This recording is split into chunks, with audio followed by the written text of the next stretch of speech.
What's up, quadcopter fans? It's hiringadrone.com, and today I'm going to bring you a review of the Syma X11 Hornet.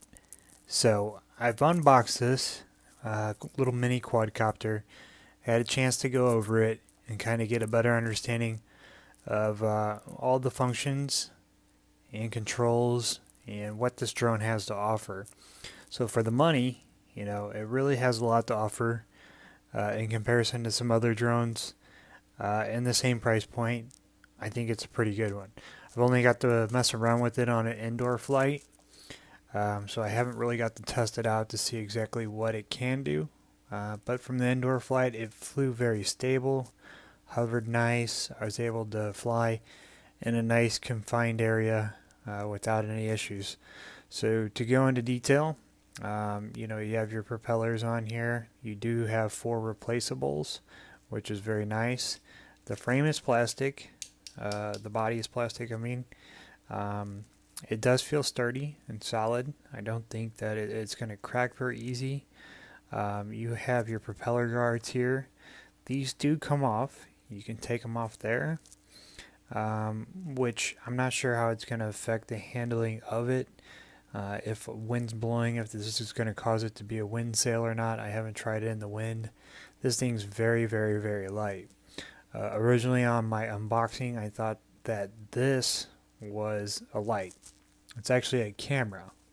Mine, the one that I bought, does not come with a camera, but if it did, there would be a camera board in this slot here, and then you would put your micro USB right into there, and you could actually snap photos as well as video with it. I'm really not too concerned with it.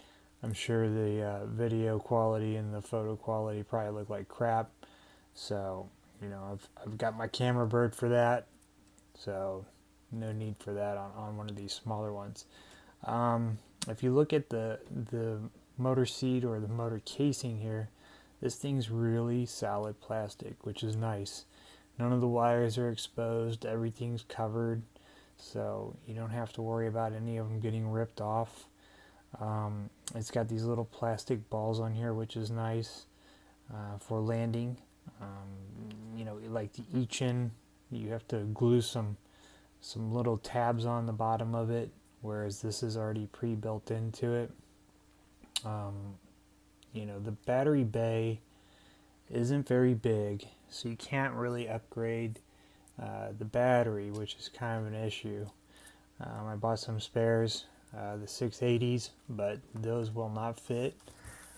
So this one is very small, but very wide. It says it's about charge time of about 70 minutes and flight time of about 5. I did notice if you look in close here, these wires look a little bit sensitive. When you're jamming this battery pack in and out of there, there's probably a good chance that you might be able to rip those wires off. So you need to be careful. This little tongue here does hold the battery in there.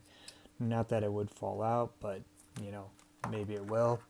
At some point in time, I might try putting one of these 680s on the bottom, maybe rubber band it on there to see if it can lift it. I doubt it can, because this thing feels like it weighs more than the drone itself. So overall, pretty good experience, especially for the price point. I'll probably be taking these guards off soon, so that way I can get the best flight possible out of it. The controller is one of the best in the class. It's for what you pay. This is your typical mini or nano quadcopter controller. This is for the Ichin, and I mean, this thing has a ton of options. The controls are smooth and fluid, so you can make slight adjustments. You have your trim. You have your trim here. This is actually take a photo. This is actually take a video. This is actually take a photo. And then you have your trim buttons over here. When you power it on, binding, or you can kind of reset it, but at the top you have your 2 speed modes. So turn it on. it's not going to do it if it's not bind.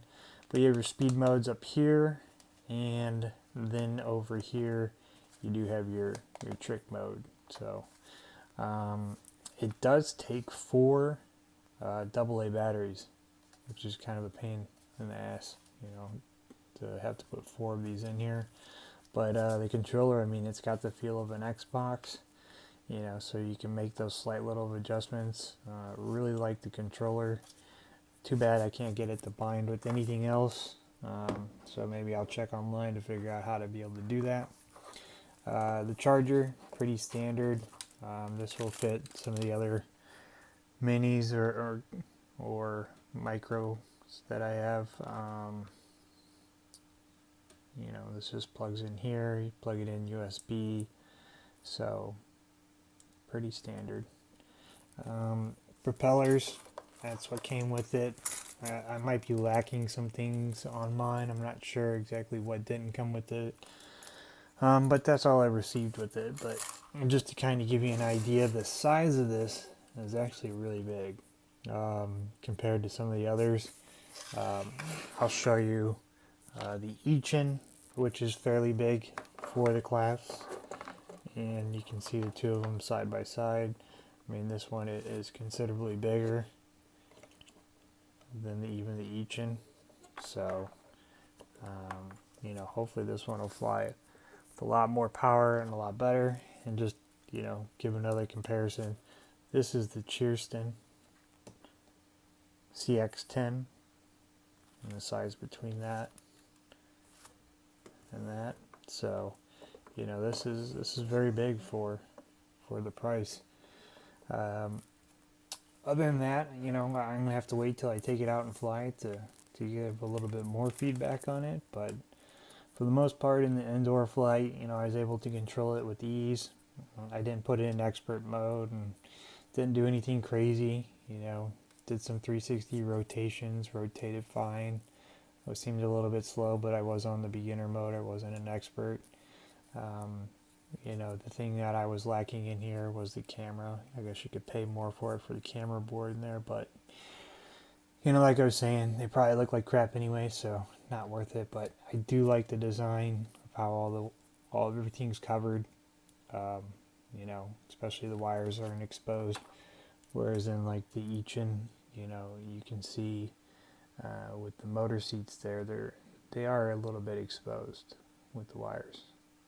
So, you know, if you fly this thing, let's say on a rainier day after it rained, or, you know, if there's some dew on the ground, you know, that could get in there and mess your drone up. Whereas this seems pretty covered, especially once you put the battery in. The only thing I don't like about it, you know, is this design here with the wire that goes into the circuit board there, especially if you're going to be putting in a battery, taking it out, putting in a battery, taking it out. So for my purposes, I'll probably just charge it inside here, so I'll have the least likelihood of ripping that off. So stay tuned. I will take this thing out for a flight and see how it handles. And if this video helped you out in any way, definitely give it a thumbs up, and be sure to subscribe to the channel.